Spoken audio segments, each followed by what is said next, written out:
Friends, நான் உங்கள் Zubaida Jacks கிச்சன்லேருந்து. இது உங்களுக்கான சேனல் நமது மொழி. ஃப்ரெண்ட்ஸ், இன்றைக்கி வந்து பார்த்தீங்கன்னா உங்களுக்கு ரொம்பவே ஹெல்த்தியான ஒரு ரெசிபி தான் செஞ்சு காட்ட போகிறேன். மார்னிங் பிரேக்ஃபாஸ்ட்டுக்கு நீங்கள் வந்து நார்மலாக இட்லி தோசை சாப்பிட்றதுக்கு பதிலாக இதை எடுத்துக்கிட்டிங்க அப்படின்னா எக்கச்சக்கமான ஹெல்த் பெனிஃபிட்ஸ் இருக்குது. நம்ம கருப்பு கவுனி அரிசி இருக்கு இல்லையா, அதை வச்சு இன்றைக்கி வந்து ஒரு பிரேக்ஃபாஸ்ட் பார்க்கலாம். இது வந்து பார்த்திங்கன்னா ஃபஸ்ட்டு இதை எப்படி வாஷ் பண்ணணும், அதை எப்படி நம்ம வந்து திரிக்கணும், அதை எப்படி நம்ம ஸ்டோர் பண்ணி வச்சுக்கலாம், அதை வச்சு நம்ம காலையில் பிரேக்ஃபாஸ்ட்டுக்கு எப்படி செய்யலாம் அப்படின்ற ஃபுல் டீட்டெயில் வீடியோ தான் நான் உங்களோட ஷேர் பண்ணிக்க போகிறேன். கருப்பு கவுனி அரிசியை பற்றி நீங்கள் நிறைய பேருக்கு தெரியுது. கருப்பு கவுனி அரிசியை பற்றி ஒரு சின்ன டீட்டெயிலிங் கொடுக்கணும் அப்படின்னா, நம்மளுக்கு உடம்புல கேன்சர் வரக்கூடிய செல்ஸை கண்ட்ரோல் பண்ணக்கூடிய தன்மை அதில் இருக்குது. ஸோ ரெகுலராக நம்ம அதை எடுத்துகிட்டு வரும்போது நம்மளுக்கு கேன்சர் வராது அப்படின்னு சொல்கிறாங்க. அடுத்து வந்து பார்த்திங்கன்னா ரிச் இன் ஃபைபர். ரொம்ப நேரமாக நம்ம வந்து நல்ல ஒரு பசித்தன்மையை வந்து கண்ட்ரோல் பண்ணி வச்சுருக்கோம். அதனால நம்மளுக்கு வெயிட் லாஸ்க்கும் அதை நல்லா வந்து ஹெல்ப் பண்ணும். அண்ட் டயபெட்டிக் பேஷண்ட்ஸ்க்கு இது ஒரு மஸ்டான ரெசிபிங்க. கண்டிப்பாக டயபெட்டிக் பேஷண்ட்ஸ் கண்டிப்பாக நீங்கள் வந்து இந்த கருப்பு கவுனி அரிசியை வாரத்துக்கு 2 முறை, முடிஞ்சால் 1 முறையாவது நீங்கள் எடுக்கணும். ஸோ இன்றைக்கி நம்ம இந்த கருப்பு கவுனி அரிசியை வச்சு நம்ம வந்து ஒரு சூப்பரான ரெசிபி செஞ்சிடலாம். மாமி, நீ பிளாக் ரைஸ் மம்மி பண்ணுவல, அதை வச்சு தான் பண்ண போகிறேன். ஸோ அம்மிக்கு வந்து பிளாக் ரைஸ் ரொம்ப பிடிக்கும்ல, எனக்கு எப்பவுமே பண்ணி தரட்டுமா? ஸோ அம்மிக்கு வந்து கருப்பு கவுனி அரிசின்னு சொன்னால் தெரியாதுங்க, பிளாக் ரைஸ்ன்னு சொன்னால் தெரியும். ஸோ வாங்க நம்ம வந்து இதை வச்சு ஒரு சூப்பரான பிரேக்ஃபாஸ்ட் உங்களுக்கு செஞ்சு காமிச்சிடுறேன். இப்போ கருப்பு கவுனி அரிசி 300 கிராம் எடுத்திருக்கேன். இந்த கருப்பு கவுனி அரிசியை ஃபஸ்ட்டு நம்ம நல்லா சுத்தமாக க்ளீன் பண்ணி எடுத்துக்கிறணும். இதில் வந்து இந்த தூசியோடையே நம்ம போட்டு நம்ம மாவை திரிச்சோம் அப்படின்னா நம்மளுக்கு மாவு ரொம்ப நாளைக்கு வந்து வச்சுக்க முடியாது. ஒரு மாதிரி வண்டு வச்சிடும், அப்படி இல்லாட்டினா ஒரு மாதிரி கெட்டி விழுக ஆரம்பிச்சிடும். ஸோ ஃபஸ்ட்டு அரிசியை இந்த மாதிரி நம்ம வந்து க்ளீன் பண்ணி எடுத்துக்கலாம். எவ்வளவு தூசி இருக்குது பார்த்தீங்களா? இது எல்லாத்தையுமே நல்லா இந்த மாதிரி க்ளீன் பண்ணி எடுத்தாச்சு. இப்போ இதை நம்ம இதில் மாற்றிட்டு வாஷ் பண்ணி க்ளீன் பண்ணிக்கலாம்.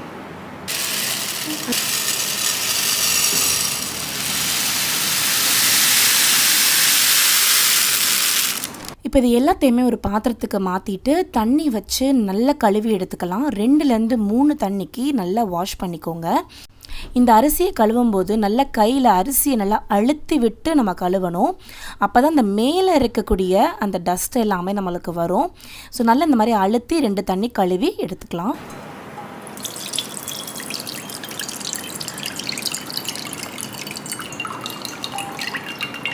ரெண்டு தண்ணி வாஷ் பண்ணியாச்சாங்க. இந்த கழுவி வச்சுருந்த தண்ணியை கூட நம்ம வேஸ்ட் பண்ணணும்னு அவசியம் இல்லைங்க. இதை நம்ம வந்து தலை குளிக்கும் போது கொஞ்சம் நேரம் நம்ம ஹேரில் ஸ்ப்ரே பண்ணிவிட்டு வச்சு ஹேர் வாஷ் பண்ணிங்கன்னா ரொம்ப நல்லாயிருக்கும்.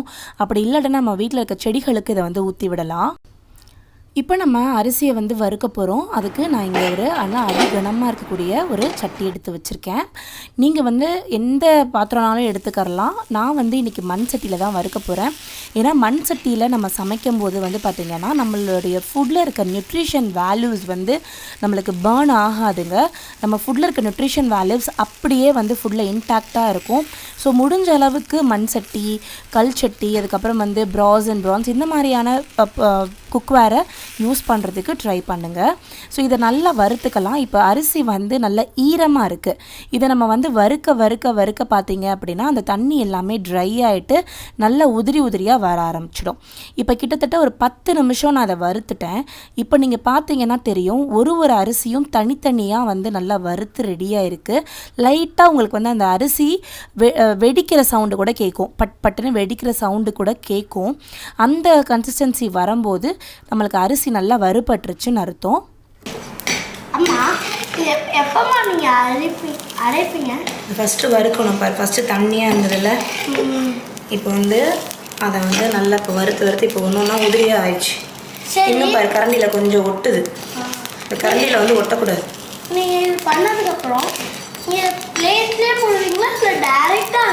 இல்லை, ஆற வச்சு தான் போடணும். பிளேட்டில் மாற்றி இல்லை, ஆற வச்சு தான் போடணும். ஹை ஃப்ளேமில் வச்சு கரிச்சிட வேணாம், லோ டு மீடியம் ஃப்ளேமில் வச்சு இதை வறுத்து எடுத்துக்கலாம். இப்போ நல்லா அரிசி வறுபட்டுருச்சு. இப்போ இதை நான் வந்து ஒரு அகலமான பிளேட்டுக்கு இதை நான் வந்து மாற்றிக்கிறேன். நான் வந்து ஒரு தாம்பலத்தில் மாற்றி வச்சுருக்கேன். இது கொஞ்சம் ஆறட்டும், அதுக்கப்புறம் நம்ம இதை வந்து பவுடராக திரிச்சிக்கலாம். இப்போ நல்லா ஆறிடுச்சு. நல்லா கை தொட்டு நான் பாருங்கள் எடுத்து போடுறேன். கொஞ்சம் கூட தண்ணி கிடையாதுங்க, நல்லா கையில் ஒட்டலை. ஸோ இந்த மாதிரி நம்ம வறுத்து எடுத்துக்கிட்டோம் அப்படின்னா நம்மளுக்கு மாவு ரொம்ப நாளைக்கு கெடாது. இப்போ என்னுடைய இது வந்து ட்ரை ஸ்பைஸ் கிரைண்டர், நான் ஏற்கனவே இதோட ரிவ்யூ, டீட்டெயில்டு வீடியோ எல்லாமே நான் போட்டிருக்கேன். டிஸ்கிரிப்ஷனில் அதோட லிங்க் இருக்கும். அதில் வந்து நான் இப்போ போட்டு திரிச்சு எடுத்துக்க போகிறேன். இது வந்து 1/2 கேஜி கெப்பாசிட்டி ஒன் டைமில் நம்மளால் பண்ண முடியும்.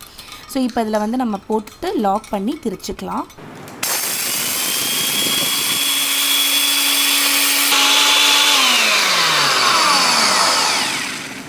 ஸோ இப்போ நான் அதை ஓப்பன் பண்ணி காட்டுறேன் பாருங்கள். நல்ல மாவு எவ்வளோ தூரத்துக்கு சாஃப்டாக திரிச்சு வந்துருச்சுன்னு சொல்லிட்டு. இந்த மாதிரி நம்ம ஒரு வாட்டி அரைச்சி வச்சுக்கிட்டோம் அப்படின்னா நம்ம இதை கிட்டத்தட்ட 1 இயர் வரைக்கும் ஸ்டோர் பண்ணிக்கலாம். மாவு கெட்டே போகாது. இப்போ இது சூடாக இருக்குது இந்த மாவு. இதை வந்து கொஞ்சம் ஆற வைக்கணும். இது ஆறுனதுக்கு அப்புறம் தான் நம்ம இதை பாட்டிலில் வந்து மாற்றணும்.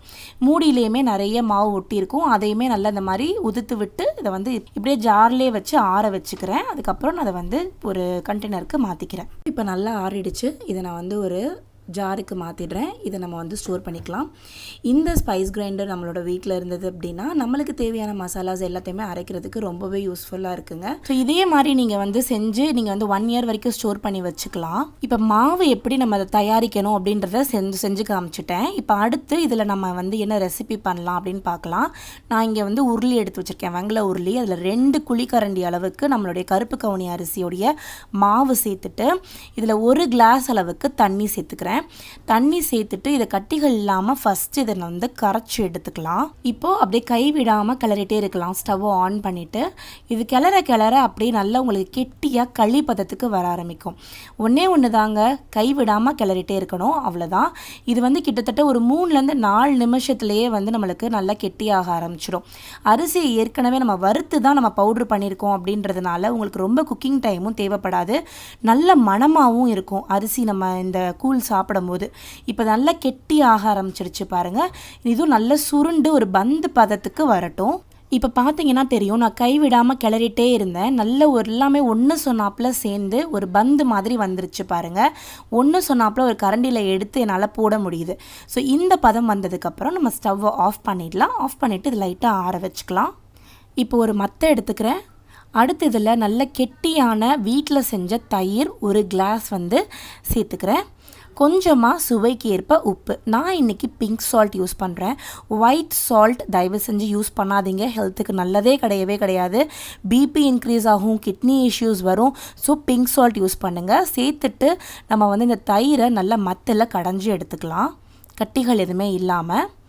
அடுத்து இதில் 1 கிளாஸ் அளவுக்கு தண்ணி ஊற்றி நல்லா இதை வந்து இந்த மாதிரி கடைஞ்சி எடுத்துக்கிறேன். நல்ல மோராக கடைஞ்சி எடுத்தாச்சு.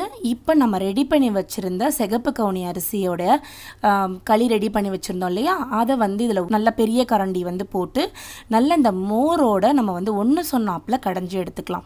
இந்த மாதிரி மத்து வச்சு நீங்கள் மிக்ஸ் பண்ணாலும் சரி, இல்லை உங்கள்கிட்ட விஸ்க் இருந்து நீங்கள் மிக்ஸ் பண்ணாலும் சரி, நல்ல கட்டிகள் இல்லாமல் கடைஞ்சி எடுத்துக்கோங்க. அதுதான் ரொம்ப முக்கியம்.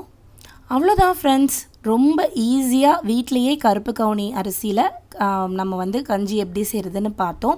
இதை நீங்கள் வந்து அப்படியே வந்து ஒரு கிளாஸில் வந்து போட்டு கொஞ்சமாக சின்ன வெங்காயம் சேர்த்துக்கோங்க. வெயில் காலம் நல்ல குளிர்ச்சி தரும் உடம்புக்கு. மேலே கொஞ்சமாக கொத்தமல்லி தழை தூவி இதை நீங்கள் டெய்லியும் காலையில் பிரேக்ஃபாஸ்ட்க்கு எடுத்தீங்க அப்படின்னா நம்மளுக்கு வந்து கேன்சர் வரவே வராதுங்க. அது மட்டும் இல்லாமல் டயபெட்டிக் பேஷண்ட்ஸ் நல்ல ஒரு கண்ட்ரோல் பார்ப்பீங்க உங்களுடைய சுகர் லெவல்ஸில். வெயிட் லாஸ் பண்ணணும்னு நினைக்கிறவங்க நல்ல வந்து ஒரு ஃபில்லிங்காக நீங்கள் வந்து ஜங்க் சாப்பிடாமல் கண்ட்ரோல் பண்ணுறதுக்கு இது ரொம்பவே ஹெல்ப் பண்ணும். ஸோ கண்டிப்பாக இந்த ரெசிபி உங்களுக்கு வந்து ரொம்ப யூஸ்ஃபுல்லாக இருக்கும்னு நினைக்கிறேன். இது ரொம்ப டீட்டெயில்டாக தான் எக்ஸ்பிளைன் பண்ணியிருக்கேன். ஸோ மாவு திரிக்கிறதுலேருந்து அதை எப்படி கஞ்சியாக மாற்றுற வரைக்கும் எக்ஸ்பிளைன் பண்ணியிருக்கேன். இதே மாதிரி டீட்டெயில்டு ரெசிபிஸ் உங்களுக்கு பிடிச்சிருக்குன்னா அந்த வீடியோக்கு மறக்காமல் லைக் பண்ணுங்கள். கருப்பு கவுனி அரிசியில் கஞ்சி பண்ணியாச்சு. ரொம்பவே குளிர்ச்சிங்க. இப்போ நல்ல வெயில் காலத்துக்கு இதை நீங்கள் டெய்லியும் காலையில் எடுத்துக்கலாம். டெய்லி எடுத்தால் ரொம்ப ரொம்ப நல்லது. கேன்சர்லேருந்து நீங்கள் வந்து விடுபடணும், உங்கள் ஃபேமிலி ஹிஸ்ட்ரியில் கேன்சர் உள்ளது இருக்குது அப்படின்னா கண்டிப்பாக அதை ரெகுலராக எடுத்துக்கோங்க. Diabetic patients must morning at least weekly 3 days கண்டிப்பாக ட்ரை பண்ணி பாருங்கள். அண்ட் வெயிட் லாஸ் பண்ணுன்றவங்களுக்கு கேட்கவே வேண்டாம். ஸோ இந்த ரெசிபியை நீங்கள் ட்ரை பண்ணி பாருங்கள். அண்ட் டேஸ்ட் அமேசிங்காக இருக்கும். அவ்வளோ சூப்பராக இருக்குது. கண்டிப்பாக அதை நீங்கள் ட்ரை பண்ணி பாருங்கள். ட்ரை பண்ணி பார்த்துட்டு இதே மாதிரி ஹெல்த்தியான ரெசிபிஸ் நிறைய நான் உங்களோட ஷேர் பண்ணிக்கணும்னு இருக்கேன். அண்ட் நீங்கள் வந்து உங்களுக்கு அடுத்து வேறு எந்த டிசீஸ்க்காக, அதாவது ஒரு தைராய்டாக இருக்கட்டும், பிசிஓடியாக இருக்கலாம், இதுக்கு என்ன மாதிரியான ஃபுட்ஸ் எடுக்கலாம் அப்படின்றத நீங்கள் தெரிஞ்சுக்கணும் அப்படின்னா எனக்கு கமெண்ட்டில் சொல்லுங்கள். அந்த ஃபுட்டு நான் ப்ரியோரிட்டைஸ் பண்ணி அடுத்து நான் வந்து அப்லோட் பண்ணுறேன். And stay healthy. சாப்பாடு மட்டும் இல்லைங்க, நம்ம சமைக்கக்கூடிய பாத்திரமும் ரொம்ப ஹெல்த்தியாக இருக்கணும். ஸோ உங்களுடைய பாத்திரத்தையும் ஹெல்த்தியாக மாற்றுங்க. நான் உங்களை அடுத்த வேலையில் சந்திக்கிறேன். அது வரைக்கும் பாய் பாய். இது பிளாக் ரைஸ் வந்து இப்படிலாம் பண்ணுறீங்க. பாருங்க அம்மே, தெரியுதா இவ்வளோ டஸ்ட் வந்துருக்குன்னு சொல்லிட்டு. ஸோ நம்ம வாஷ் பண்ணும்போது நம்மளுக்கு ஈஸியாக இருக்கும் க்ளீனிங். ஓகேவா? நீ பிளாக் ரைஸ் செய்யும்போது நான் வந்ததே இல்லைல்ல. ஆமாம், எப்பவுமே ஒரு பவுடராக நம்ம திரிச்சு வச்சுருப்பேன். அப்போ நீ வந்து நடுவில் வந்துட்டு சாப்பிட மட்டும் செய்வேன். இன்னைக்கு தான் ஃபஸ்ட் டைம் பார்க்குறல க்ளீன் பண்ணுறது. அதில் வந்து நிறைய கோதுமைலாம் இருக்குது. அது எல்லாத்தையுமே நம்ம வந்து இந்த மாதிரி எடுத்து போட்டுருவோம். சரியா? வேறு ஏதோ வேறு மிக்ஸ் வேறு அரிசிலாம் மிக்ஸ் ஆகிருக்கா அதெல்லாம் எடுத்து போட்டுருவோம். ஓகேவா? ஸோ இப்போ ஓரளவு பற்றியா டஸ்ட்டெல்லாம் வெளியில் எடுத்துட்டேன். இப்போது ஒரு டிஷ்யூ வச்சு நம்ம இதையும் க்ளீன் பண்ணிட்டு பட் நம்ம இது பண்ணும்போது இது இந்த பிளாக் ரைஸ்ல வருது. அது 1-2 வரும், நம்ம அதை எடுத்து போட்டுக்கலாம். சரியா? The easy way of cleaning the rice. என்னோட நானிமா இருக்காங்க இல்லையா, அவங்களோட படி நானி இருக்காங்கல்ல, அவங்களாம் இப்படி தான் க்ளீன் பண்ணுவாங்க. அழகாக க்ளீன் பண்ணுவாங்க. நான் மூவிலலாம் பார்த்துருக்கேன் இதெல்லாம். ஸோ ஓரளவு க்ளீன் பண்ணிட்டோம். ஆமாம், எனக்கு இன்னொன்று டவுட்டு. ஏன் இங்கே கார்னர்ஸ்லாம் கொடுத்துருக்காங்க? ஓட்ட மாதிரி இருக்குது இந்த கார்னர்ஸ்லாம். அது காற்று வருதுக்காக கொடுத்துருக்காங்க. நம்ம அப்படி கையை வச்சுட்டு கொடுப்பாங்கன்னா கரெக்டாக இருக்கும். இதில் இன்னொன்று வருது நம்ம வாய் இப்படி கும்பலாக இருக்கும். அதுதான் நம்ம வீட்டில் தான் இருக்கும். அதை அடுத்த வாட்டி நம்ம வாங்கிக்கலாம். சரியா? ஓரளவுக்கு நல்லா க்ளீன் ஆயிடுச்சு. இப்போ நம்ம அதை வந்து வாஷ் பண்ணிடலாம். சரி, நான் போய் தண்ணி பிடிச்சிட்டு வந்துடுறேன் வாஷ் பண்ணுறதுக்குன்னு. மம்மி போயிட்டாங்க. நான் ஒரு தடவை பண்ணிக்காக இந்த தடவை. அம்மே கொட்டிடாத. ஓகேம்மா. இப்படி அம்மா வந்து கேட்குது. கொட்டிட்டியா? போட்டுக்கிட்டேம்மா.